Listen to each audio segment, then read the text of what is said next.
fim do superciclo das commodities, como se eu fosse responsável pela brutal crise que afetou, a partir de 2009, os países desenvolvidos, como se no resto do mundo essas dificuldades não tenham sido enfrentadas até em escala muito maior. Nós não temos uma perda de 10 milhões de empregos, como alguns congressistas disseram. Nós não temos. Nós temos, infelizmente, uma perda de empregos, mas ela não tem esse montante.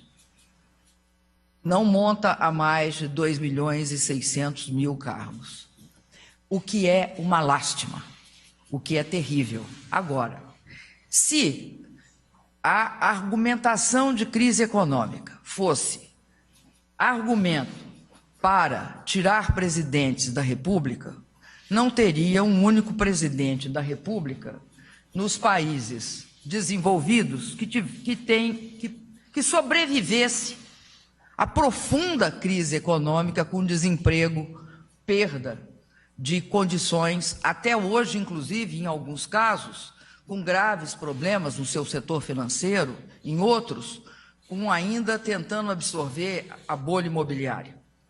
Então, não é por isso que está acontecendo essa crise. Não é por isso. Está acontecendo essa crise porque houve uma eleição no Brasil, e essa eleição foi vencida por uma margem estreita, para os termos do Brasil, 3 milhões e poucos votos. O que totalizou, no meu caso, 54 milhões de votantes em mim. Bem, essa eleição, perdida por essa margem, tornou no Brasil a oposição derrotada bastante reativa a essa vitória. E com isso começaram um processo de desestabilização do meu mandato desde o início dele. Este meu segundo mandato, há 15 meses, tem o signo da desestabilização política. Primeira coisa inusitada no Brasil foi o pedido de recontagem de votos. Vocês olham que no Brasil, depois da adoção das urnas eletrônicas, não há, por parte da sociedade, nenhuma suspeita de recontagem, de alguma irregularidade na recontagem dos votos.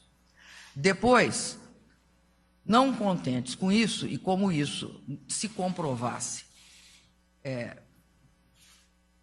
sem base real, recorreram à auditoria das urnas, que não tinha sido devidamente regulada e tivesse uma falha. Também, nesse caso, não houve nenhuma prova, encerraram a auditoria.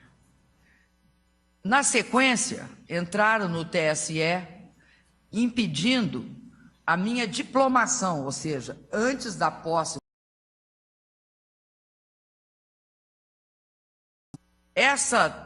Essa busca de inviabilizar a minha posse no segundo mandato também não teve sucesso. Na sequência, ocorreu algo no Brasil bastante lamentável. Foi o fato de que práticas absolutamente condenáveis, principalmente aquelas representadas pelo atual presidente da Câmara, ganharam uma força razoável na medida em que ele se tornou presidente da Câmara. E isso se expressou nas pautas-bomba. O que eram as pautas-bomba? Era a aceitação de medidas populistas que inviabilizavam, na prática, a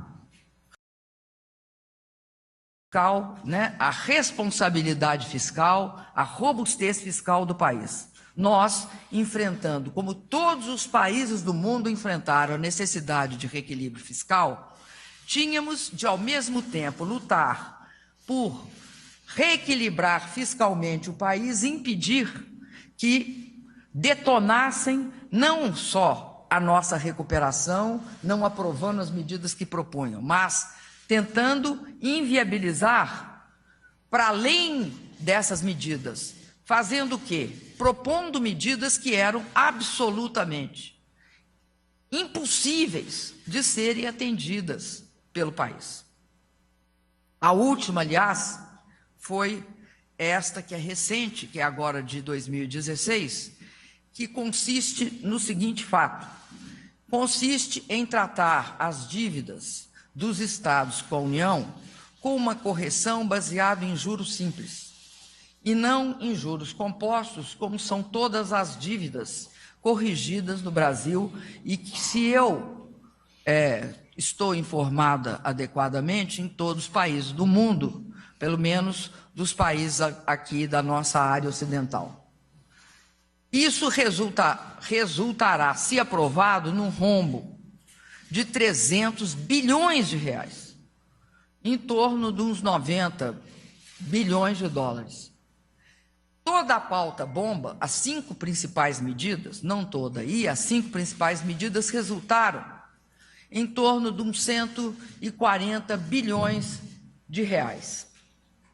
Além disso, também trataram de uma forma ou de outra, tornar bastante difícil a nossa relação com a contabilidade pública, exigindo de nós práticas contábeis que não exigiram dos outros presidentes da República e mesmo de nós em 2011, 12 e 13. Elas são muito técnicas, mas eu vou tentar dizer quais são, para que os senhores tenham noção do que se trata o impeachment. E é interessante que nenhum dos deputados, ou muito poucos que votaram, se referiram ao motivo do pedido de impeachment. Quais são, o que está em questão neste processo? Esse processo tem algumas características que nós temos de lembrar. Primeiro, pela Constituição do Brasil, o que pode ser avaliado é o ano de 2015. O ano de 14 não pode, só pode depois que eu sair da presidência. Mas também, se avaliarem eles, é a mesma coisa.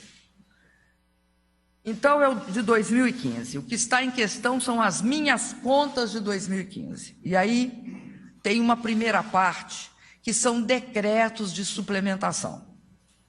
Decretos de suplementação, que são o quê? Você faz o orçamento, e aí se detecta, e isso está previsto na lei orçamentária, se você detectar que há ou um excesso de arrecadação numa rubrica, por entrada de recursos além do que estava previsto naquela rubrica, ou porque você vai transferir de uma conta para outra e usar o dinheiro de forma diferente, isso é autorizado pelo orçamento.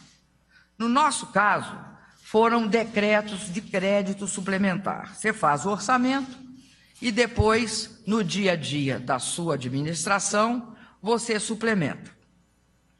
A criação de um crédito suplementar não significa criação de despesa. Não significa criação de despesa. Para a gente ter uma maior clareza, a criação de despesa depende de uma coisa que chama limite financeiro. Esse limite financeiro é dado em cada uma das contas. Então, tem lá uma conta, vamos supor, de compra de equipamento de hospital. O crédito pode ser 100, mas o limite para gastar ali não é 100. É o limite financeiro dado pelo planejamento. Isso é prática de gestão orçamentária absolutamente internacional. Então, vejamos, o que é que está em discussão? Aí eu vou dar um outro exemplo para vocês. Está em discussão, primeiro eu vou falar o montante. 95 bilhões e 96 milhões de reais. Desses 95 bilhões, uma parte é o seguinte, tinha uma dotação. Transferiu isto para uma outra que estava precisando. Eu depois do exemplo concreto.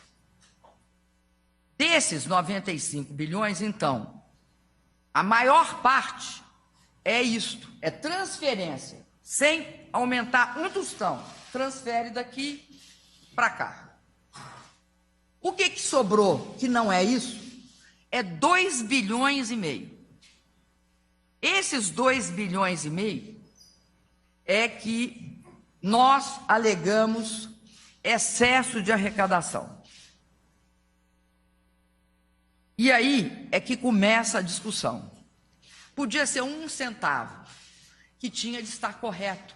Pelo fato de ser 2 bilhões e meio e não 95, eu não estou alegando que diminuiu. O que eu estou querendo é demonstrar do que se trata.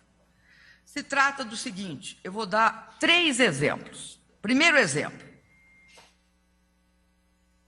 Um pedido da Justiça Eleitoral, não do Executivo, da Justiça Eleitoral, que pediu uma autorização de crédito suplementar para realizar concursos públicos para analistas e técnicos judiciários. O que eles alegavam? Com base em que eles pediram isso?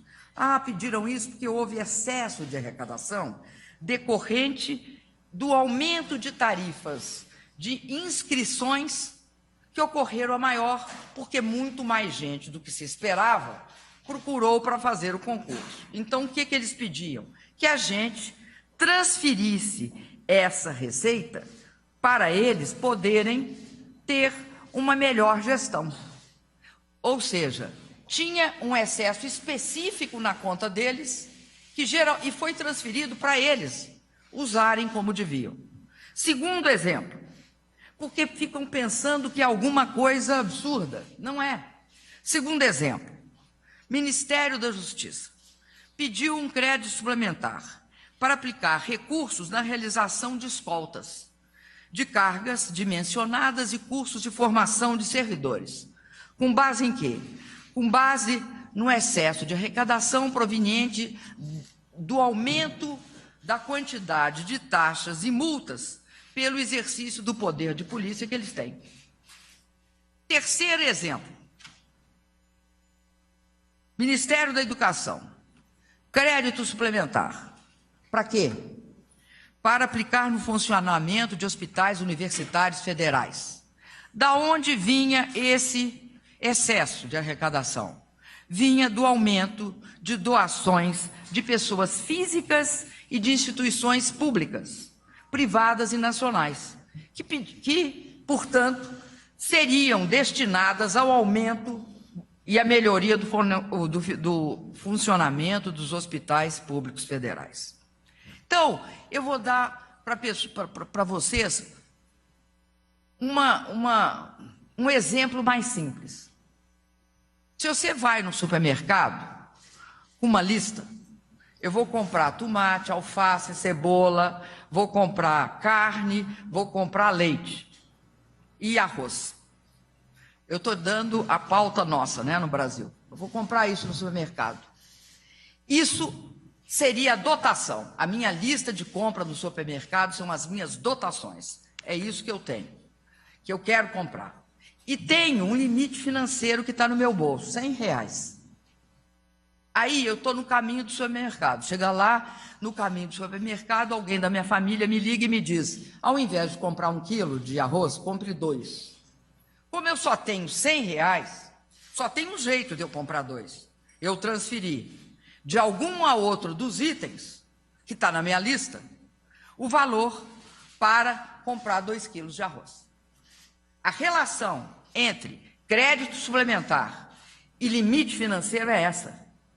Então, e nós só temos 3 hipóteses para utilizar esse crédito a maior. Primeiro, se eu tirar a despesa de um lado para o outro. Segundo, se eu indo para o supermercado, alguém me dá mais R$10. Aí eu posso aplicar em comprar mais um pouco de arroz. É isto que são os decretos de crédito suplementar. É isto, trata-se disso.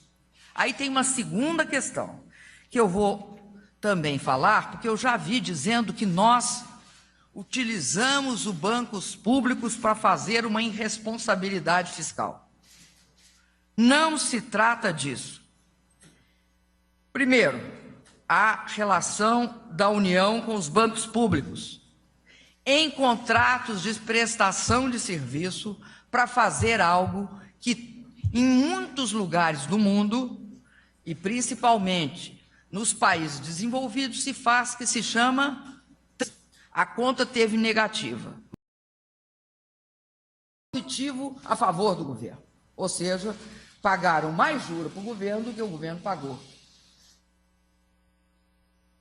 Nós concordamos com o TCU, depois de passar por todo um processo de negociação e no qual nós divergíamos, porque não tinha havido isso antes, nós concordamos em diminuir o tempo em que fica o passivo ou o ativo a descoberto, sem ser coberto. E isto foi devidamente equacionado. A segunda questão são os passivos do governo. Os passivos do governo. No caso dos passivos do governo, é o fato de que o governo tem vários programas. Por exemplo, o Plano Safra da Agricultura Comercial. O Plano Safra da Agricultura Comercial, do agronegócio brasileiro, ele tem juros subsidiados. Esses juros são pagos pelo Tesouro Nacional. O juro normal é 20, vamos supor. Não, vou dar outro exemplo. O juro é 5, eu vou cobrar 2. Ou o juro é 15, eu vou cobrar 7, que é o hoje, mais ou menos. O juro é 14, eu cobro 7. 7 e a diferença eu pago. O governo paga. O governo salda isso, tá? Também em processos, em fluxos. Um terá recebido o financiamento para comprar sua casa, um financiamento bastante adequado, com juros subsidiados. Para quem mais? Programa de sustentação do investimento. Para quem? Para as indústrias brasileiras. Programas, enfim, programas que têm repercussão social e econômica. Aí, o que aconteceu? Aconteceu o seguinte: nós tínhamos um prazo que ficava muito longo. A boa prática diz o seguinte: teve um período que aqui no Brasil não era obrigado a usar cinto de segurança. A partir do momento que foi obrigado a usar cinto de segurança, quem não usar, você multa daí para frente. A prática, o que eu estou querendo dizer é o seguinte: a boa prática da segurança jurídica é que quando você muda uma norma ou uma lei, ela age para frente, ela não é retroativa. Pois muito bem, a partir de um determinado momento, o TCU resolveu que daqui para frente a gente poderia ter um prazo bem menor. Atualmente é de 5 dias. Quando é que eles decidiram isso? Em dezembro de 2015 e outubro de 2015. Então, tudo que foi depois disso, porque até então nós estávamos fazendo toda uma ação, né, de defesa jurídica e administrativa junto ao TCU para evitar esse processo. A partir do momento em que foi decidido, nós adotamos a prática e mais. Pagamos no final do ano passado todo o passivo que existia, todo, 58 bilhões que era o passivo pendente. Então eu quero dizer que são esses os motivos pelos quais eu estou sendo objeto de um impeachment. São questões contábeis, fiscais, que não dizem respeito ao mau uso do dinheiro público. Diz respeito a outra coisa, a forma pela qual o governo federal exerce a sua gestão econômico-financeira. É disso que se trata. Portanto, é por isso que se diz que, se valer o meu processo de impeachment, não sobra um único governo do passado sem as mesmas características do meu, e nenhum dos governos, ou muito poucos governos da federação. Porque não se trata de algo que, inclusive, eu fiz de forma pessoal, eu fiz dentro do processo de gestão pública vigente no país, qual seja, passa por todos os pareceres técnicos, passa por todos os órgãos jurídicos e eu assino. No caso, os decretos.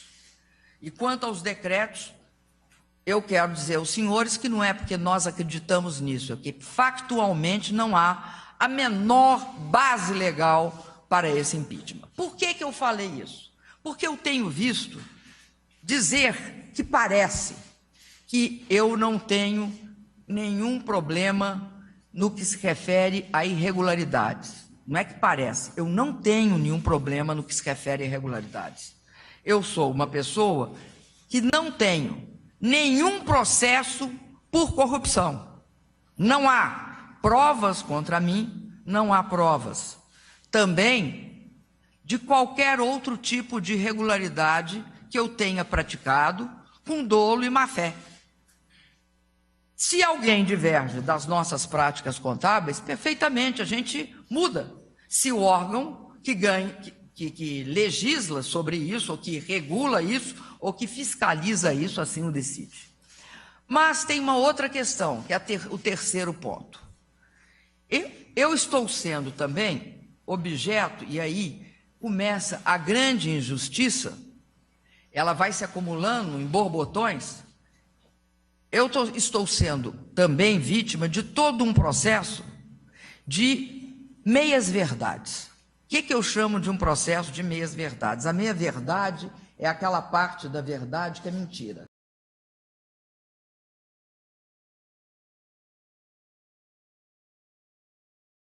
Sem dizer as reais implicações daquele ato. Por exemplo, o impeachment é previsto na Constituição, sim.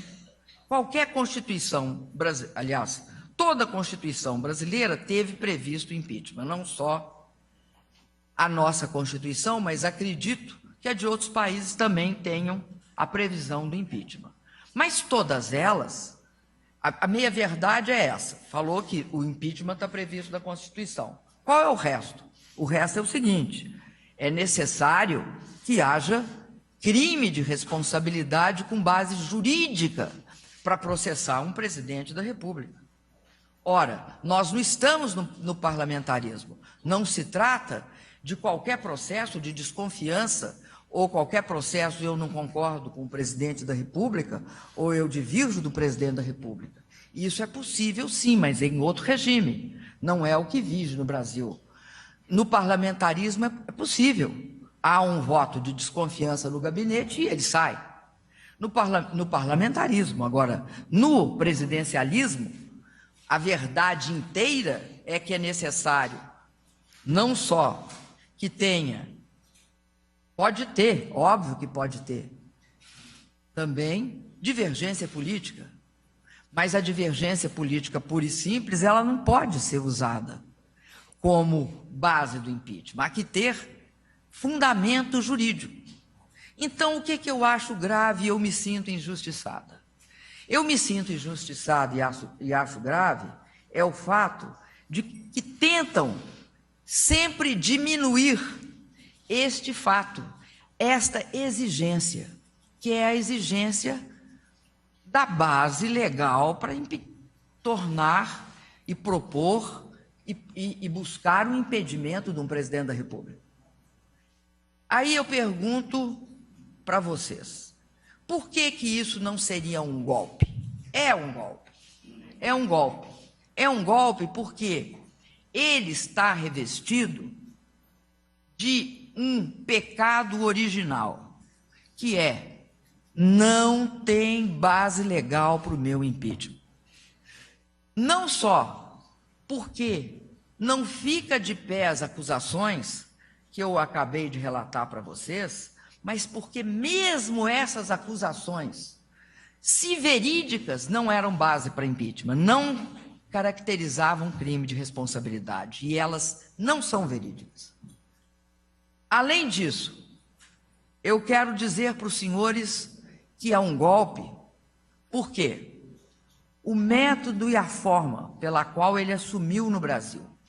Cada época histórica tem a sua forma de golpe. No caso do Brasil, dado o presidencialismo, dado o que reza a Constituição sobre impeachment, dado a exigência de crime de responsabilidade, não cumprido isso, é golpe. Não precisa de ser um golpe armado para ser golpe. O golpe, ele se dá dentro das circunstâncias em que são formadas as instituições. No meu caso, ainda tem um outro agravante, que é um pecado original. Qual é? Esse processo teve início por um desvio de poder, por uma vingança, por uma explícita vingança e explícito desvio de poder registrado pela imprensa brasileira nos dias que antecederam e no dia em que ocorreu a entrada, aliás, a aceitação do pedido na Câmara, do início do processo, né? Quando se aceita o processo, né? Um grupo propõe o pedido de impeachment e o presidente da Câmara acolhe o pedido e dá início ao processo. Nesse dia, estava em questão uma discussão amplamente relatada pela imprensa brasileira, que se tratava do seguinte: o senhor presidente da Câmara está sendo investigado por corrupção, contas no exterior, lavagem de dinheiro e outras questões. E nesse momento, ele queria 3 votos do partido do governo para inviabilizar a aceitação do seu pedido de afastamento dentro da Comissão de Ética da Câmara. Nós nos recusamos a fazer esta barganha. E aí o processo teve início. Esquecer esse fato não só mostra uma perda grande de memória da nossa parte, porque ele aconteceu recentemente, mas também não deixa claro o caráter, o pecado original que tem neste processo. O presidente da Câmara, então, aceita este pedido dentro da teoria que eles gostam muito, que é do quanto pior, melhor. Quanto pior, melhor para eles. Como é que isso a imprensa relatou na antecedência do golpe? A imprensa relatou dizendo o seguinte, que ele achava que se houvesse um processo de impeachment contra a presidência da República, isso era tão maior que a situação dele, que ele sairia desta questão de forma a não ser prejudicado, não ter consequências todos os seus atos que estavam sendo investigados pela Procuradoria-Geral da República. Então, este também é uma outra questão que eu me sinto vítima de um processo, que é um processo em que os meus julgadores, principalmente o exemplo maior, que é o presidente da Câmara, tem um retrospecto que não o abona para ser juiz de nada, abona para ser réu. Além disso, eu queria dizer que neste processo, algo também muito triste ocorreu, que foi o fato de que o senhor vice-presidente, de forma aberta, não sou eu que estou dizendo, a própria carta vazada por ele, em torno de 10 dias ou 7 dias antes da admissibilidade na Câmara, demonstra isso. É muito pouco usual que haja, assim, um vice-presidente da República. Acho que a conspiração se dá pelo fato de que a única forma de chegarem ao poder no Brasil é utilizando de métodos, transformando e ocultando o fato que esse processo de impeachment, na verdade, não é um processo de impeachment, mas é uma tentativa de eleição direta de um grupo que, de outra forma, não teria acesso pelos meios, os únicos meios justificáveis num país que tem uma democracia que foi tão duramente conquistada, que é o voto direto e secreto da população brasileira. Então, eu quero dizer para vocês que nós precisamos de entender que esse processo não vai trazer a estabilidade política ao país. Por que não traz estabilidade política para o país? Porque rompe a base da democracia. Eu acredito que, sem democracia, o Brasil não se transforma. Eu acredito que nós não recuperamos a nossa capacidade de retomar o crescimento.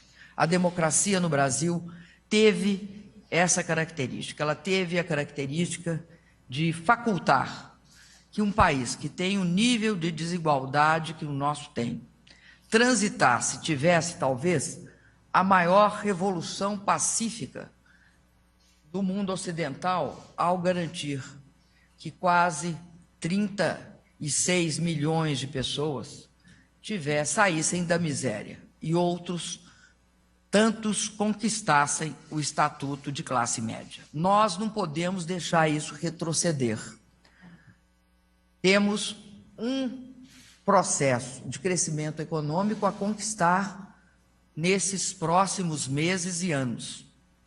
Nós temos ainda não só de retomar o crescimento, mas de fazer avançar, porque, como nós dissemos, o fim da miséria é só um começo.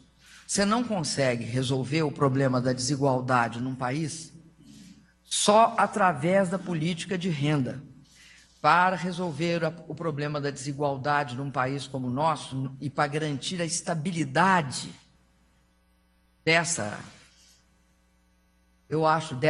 grande travessia, a educação é fundamental. Os serviços públicos de qualidade são fundamentais. Pesquisar, ter uma política clara de ciência e tecnologia é fundamental. Então, é preciso estabilidade política.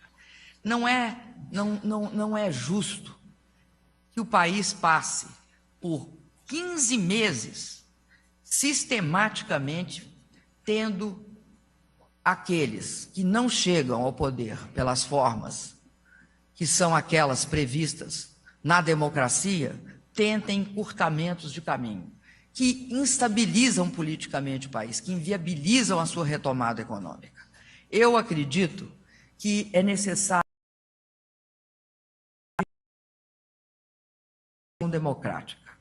Ela passa primeiro pelo respeito aos processos democráticos, pela rejeição desse processo de golpe. Quando dizem que não basta nós defendermos que não vai ter golpe, é um grande erro. Sabe por quê? Porque não vai ter golpe é o princípio do restabelecimento da estabilidade política no Brasil. Não tendo golpe e havendo uma repactuação democrática, nós temos todas as condições de retomar não só a estabilidade política, mas também a econômica.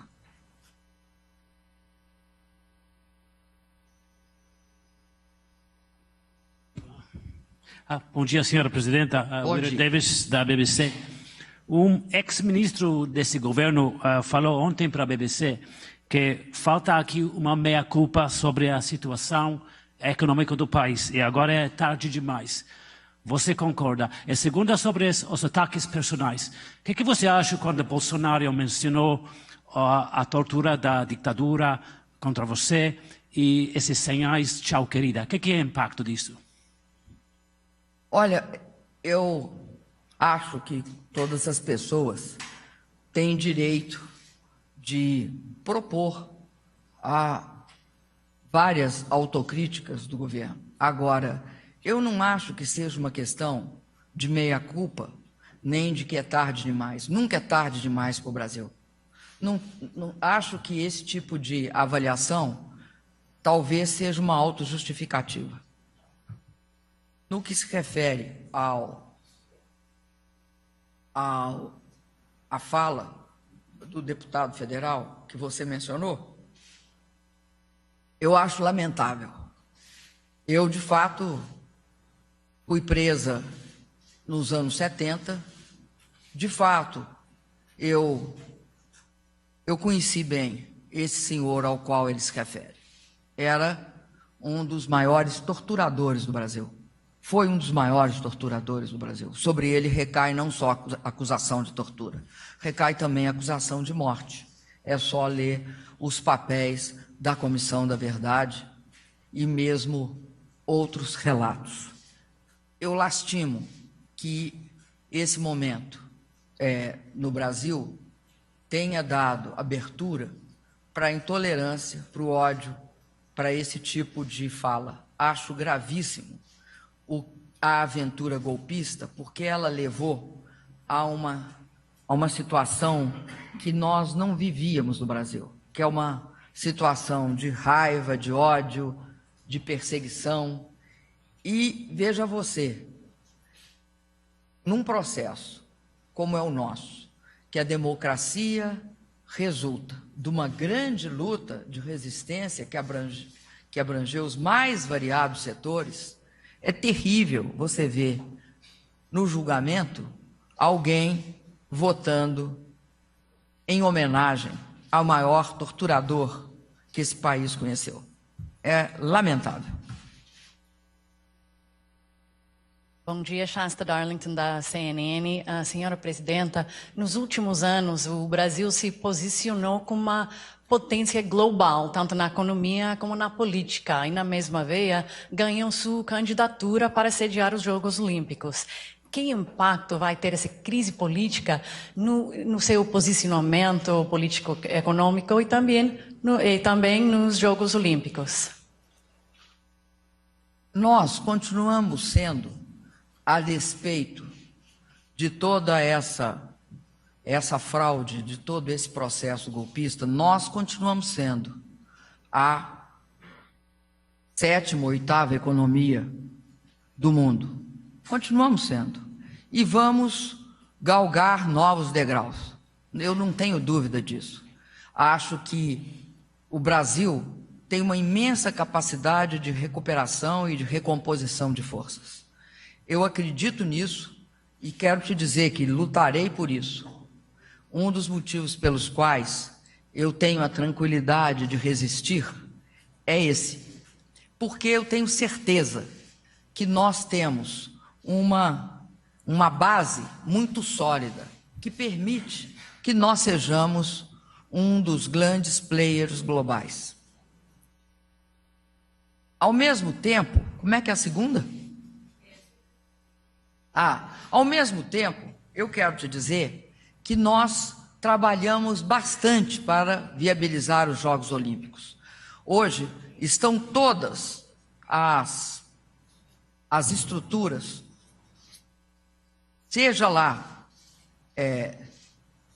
quando você olha todos os estádios, seja no que se refere às estruturas de segurança, seja no que se refere ao parque aquático, a estrutura de slalom, de canoagem, enfim, as estruturas esportivas, seja também no que se refere à capacidade de vocês se comunicarem com o mundo. Nós estamos com toda a estrutura montada, temos também toda a estrutura de energia montada, os jogos estão em situação que eu acredito absolutamente adequadas. Talvez nós tenhamos até nos antecipado mais do que esperavam que nós nos antecipássemos. E mesmo o governo federal investiu muito nisso. Uma parte dos investimentos, sem sombra de dúvida, é privada. Mas se você for olhar quem financiou os privados, você vai descobrir que são os bancos públicos federais. E, ao mesmo tempo, nós tivemos todo o cuidado, junto com o governo do Rio de Janeiro, em garantir que houvesse um legado. O legado sobre a forma de escolas, o legado sobre a forma de estruturas esportivas, o legado sobre a forma também de uma política de esportes que proporcionou aos nossos atletas, eu acredito, um suporte que eles nunca tiveram antes. Então, eu espero não só ganhar ali nas quadras, nos estádios, em todas as estruturas esportivas, mas também ganhar fora deles, porque também fizemos uma série de obras que transformaram o Rio de Janeiro. Essas obras fizemos junto com a Prefeitura e com o Governo do Estado. E eu tenho certeza que serão os melhores Jogos Olímpicos desse país. E do mundo, aliás. Jens Lösing, da revista alemã Der Spiegel.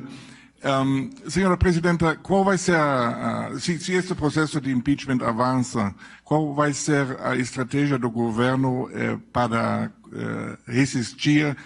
A senhora vai ficar no Palácio do Alvorada ou os partidos, o PT, vão para a rua? Como que vai ser isso?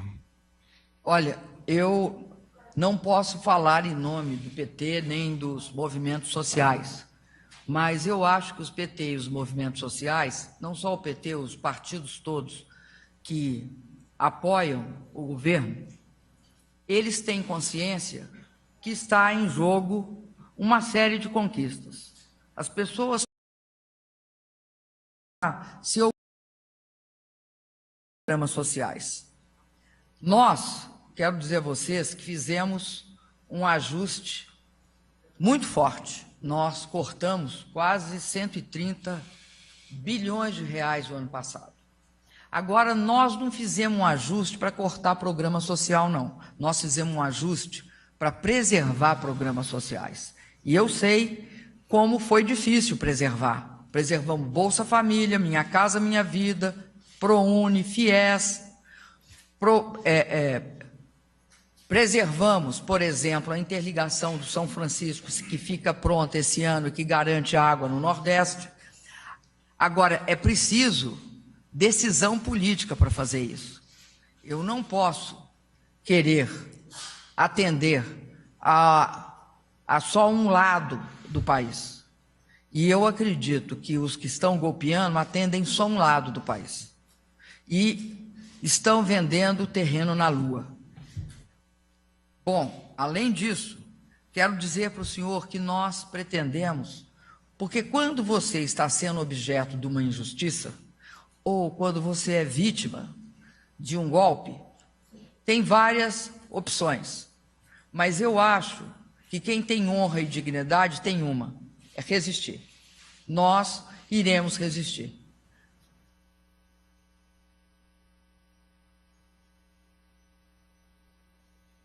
Paulo Trevisani, do Wall Street Journal. Senhora Presidente, bom dia.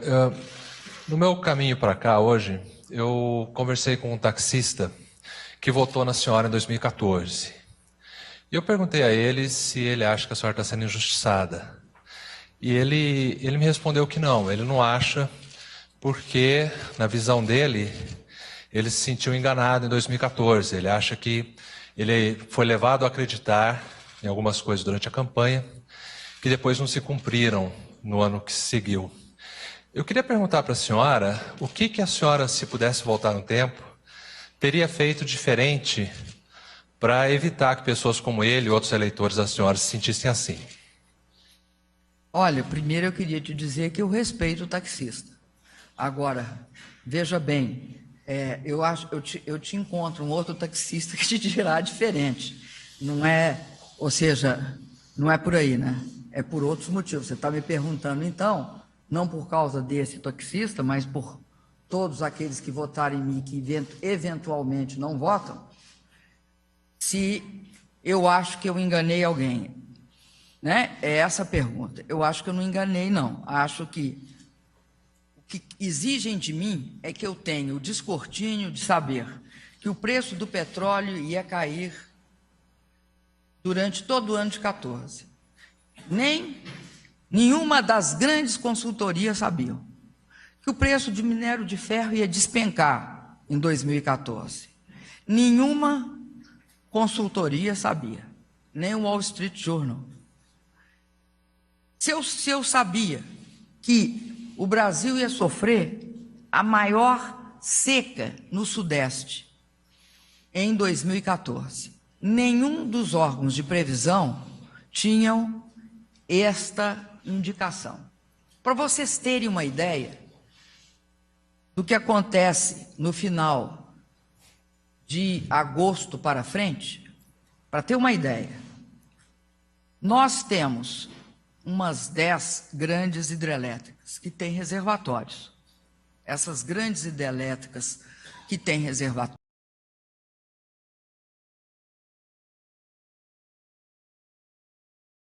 comprometidas, muito comprometidas. Furnas, por exemplo, que era maior, estava com 20%, para passar todo o período seco que começa agora. Agora nós estamos em Furnas com quase 76%.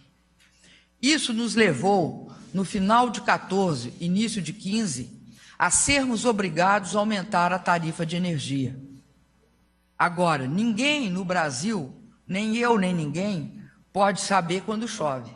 E quando não chove no Brasil e há uma seca nessas proporções, você é obrigado a usar as usinas termoelétricas, que custam muito caro, porque você paga o combustível.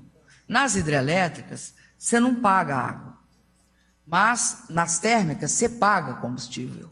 Isso elevou bastante o preço da energia, impactou a inflação, prejudicou as pessoas como esse taxista. Agora, esta é uma questão que não tem como eu falar, se eu voltasse atrás, eu não faria. Ninguém sabe isso.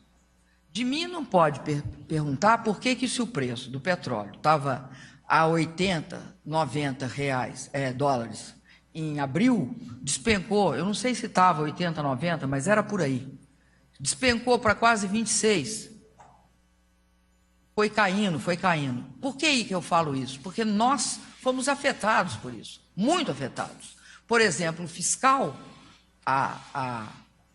o orçamento fiscal do governo tributa lucros e dividendos. Das grandes contribuintes são as grandes empresas de petróleo e minérios. Nós fomos impactados por isso. Nós fomos impactados por toda a queda de commodities. Nós fomos impactados também pelo fato de que, a partir de um determinado momento, não estava claro ainda na metade de 14, mas começava a haver também a desaceleração da China. E ela surge com toda a sua força em 2015. Então, eu entendo que as pessoas tentem atribuir certas falas ao fato de eu ter enganado. Entendo por quê? É muito difícil perceber que isso aconteceu num espaço curto de tempo. Não foi só comigo que aconteceu, comigo que eu falo com o Brasil. Foi com todos os países emergentes. Me diga um país emergente que não teve uma grande queda. E aí eu vou usar o FMI. O FMI diz uma coisa num dos relatórios dele, se eu não me engano, de janeiro desse ano, o seguinte que o FMI diz, que eles esperavam uma queda menor na economia brasileira. Mas duas coisas precipitaram muito a avaliação deles. Prejudicaram muito a avaliação deles, que é o fato que eles não esperavam uma instabilidade política tão profunda, nem o prolongamento e a profundidade da Lava Jato, impactando as principais empresas de construção civil do país. Então, eu te digo o seguinte, entendo os taxistas. Agora, acho que o Wall Street sabe mais coisa e tem capacidade de avaliar comigo que várias coisas não tínhamos como saber ao longo de 14. Senhora Presidenta, bom dia. Meu nome é Stephanie Nolan, sou a correspondente do Globe and Mail, no Jornal Nacional do Canadá. Eu gostaria de fazer uma pergunta sobre o papel da questão de gênero. Estava na Câmara domingo à noite e fiquei impressionada com a quantidade de deputados tirando fotos com cartazes em que estava escrito "Tchau, querido". E fiquei imaginando se elas posariam com cartazes em que estava escrito "Tchau, querido". E gostaria, a senhora acredita que o fato de ser a primeira presidenta mulher do Brasil influenciou esse processo de alguma maneira? Obrigada. Olha, eu acredito que tem um componente forte nessa questão. Acho que, em muitos casos, o tratamento dado a mim, inclusive houve recentemente um lamentável episódio de um texto de um órgão de imprensa. Mostra uma misoginia e o fato seguinte: mulher sob tensão tem de ficar nervosa, pressionada, histérica e desequilibrada. E não se conformam que eu não fique nem nervosa, nem histérica, nem desequilibrada. Aí tem uma outra ala que diz que não é bem isso, é porque eu não estou percebendo o tamanho da crise. Então, eu até não gosto de falar, porque eu tenho um familiar e acho assim a forma como eles tratam essa questão muito desrespeitosa. Falam que eu sou autista. Eu tenho um familiar nessa situação e acho assim um baita desrespeito com a forma como trato essa questão também dos autistas. Um preconceito tão grande quanto de gênero. Mas então, o que eu digo é o seguinte: me tratam ou por um lado ou por outro. Eu não posso ser uma pessoa que eu não sou levada a me desesperar, não sou levada a não ter capacidade de lutar pelas minhas convicções. Eu lutei por elas ao longo de toda a minha vida. Ontem me perguntaram se era melhor lutar na democracia ou na ditadura. É assim, incomparável. Além disso, eu luto na democracia atualmente. Lutei na ditadura. A ditadura e a democracia não são comparáveis. Não são regimes comparáveis. E se eu aguentei a ditadura, a tortura e tempos muito negros, tempos muito escuros, me desculpa os negros, que também isso é um preconceito que tem na linguagem portuguesa, de fazer branco é bom, negro é ruim, mas de tempos muito sombrios, muito escuros, eu vou te dizer, eu prefiro essa situação, acho que há uma força imensa na democracia. Agora, lamento profundamente o grau de preconceito contra a mulher, contra o fato de que mulher tem de ser frágil ou é vista como frágil. Ora, as mulheres brasileiras não têm nada de frágil. As mulheres brasileiras criam seus filhos, lutam, elas estão, se a gente for ver, isso eu tenho muito orgulho, você olha, por exemplo, um programa como o Pronatec, que é o Programa Nacional de Formação e Ensino Técnico e Tecnológico, mais da metade é mulher. Ou seja, no Brasil, em torno, eu acho que 52% das mulheres que buscam uma formação técnica, uma valorização do seu trabalho, são mulheres. As mulheres do Bolsa Família são mulheres. E quando elas ganham Bolsa Família, não é só por conta da família também, porque tem um grau de empoderamento no fato de quem recebe o cartão ser ela e ela decidir onde vai gastar o dinheiro da família. Nós também demos prioridade para a mulher receber o Minha Casa Minha Vida. Por quê? O Minha Casa Minha Vida é para a família. A família no Brasil tem, a mulher tem um papel central na família brasileira. Aliás, tem muitas famílias que o chefe de família, eu acredito que é mais de 25%, são mulheres. E são elas, geralmente, que recebem a chave, porque não pode vender sem autorização delas a casa. A casa fica no nome delas, prioritariamente. Então, e eu tive também uma participação grande nessa questão da violência contra a mulher. Tem vários tipos de violência. Teve uma das deputadas que foi objeto de um bullying muito feio por votar em mim. Eu, inclusive, recebia ontem uma deputada bem nova de Minas Gerais, chamada Bruni. Então, eu quero te dizer o seguinte, tem misturado nisso tudo um grau de grande preconceito contra a mulher. Grande preconceito. Tem atitudes comigo que não teriam com um presidente homem.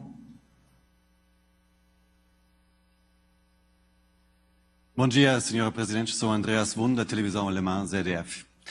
Senhora Presidenta, eu acho que está muito claro que nos últimos meses o PT perdeu muita confiança no povo brasileiro por causa da Lava Jato. Também está claro que a senhora nunca pessoalmente foi acusada de corrupção, mas ao redor da senhora, na sua vida política, no partido, na campanha, ao redor do seu cargo, da Petrobras, parece que sim, tinha muita corrupção e muitos corruptos. É um pouco difícil imaginar que a senhora nunca tinha dúvida, porque parece que a senhora nunca tinha essa dúvida ou percebeu que tinha corrupção muito perto da senhora. Olha, eu acho que tem algumas lendas divulgadas por aí. Ninguém aqui é ingênuo e acredita que a corrupção surgiu agora. Ela foi descoberta, revelada e lançada à luz agora, pelo meu governo e pelo governo do presidente Lula. Por quê?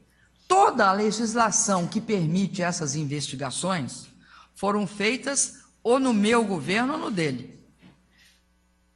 Exemplo, a Lei da Transparência, que coloca todas as transações federais, do governo federal, num portal, chamado Portal de Transparência, governo Lula. Lei de Organizações Criminosas, que responsabiliza o corrupto e o corruptor, mas que cria também a delação premiada, foi feita no meu governo. A autonomia da Polícia Federal e o respeito à autonomia da Polícia Federal, o respeito à independência do Ministério Público também foi desenvolvido no meu governo, porque antes o Procurador-Geral da República chamava o Engavetador-Geral da República. Além disso, quero te dizer o seguinte, não acredito que a Lava Jato é um raio em céu aberto. Hoje eu não acredito. Antes estava tudo debaixo do tapete. Você me pergunta uma coisa interessante. Você me pergunta se eu não sabia. Estava tão perto que eu não sabia. Aí eu te digo, foi preciso a delação premiada.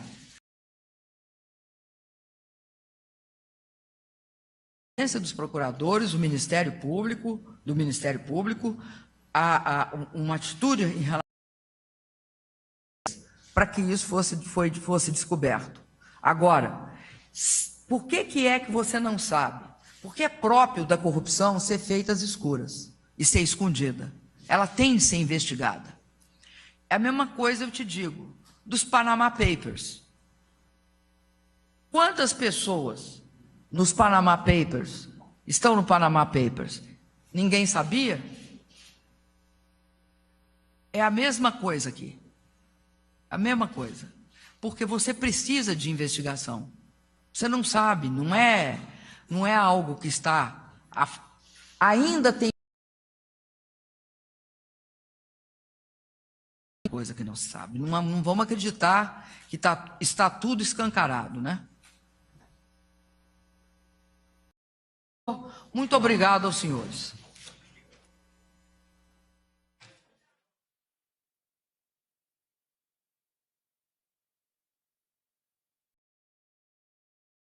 Ao vivo, entrevista da presidenta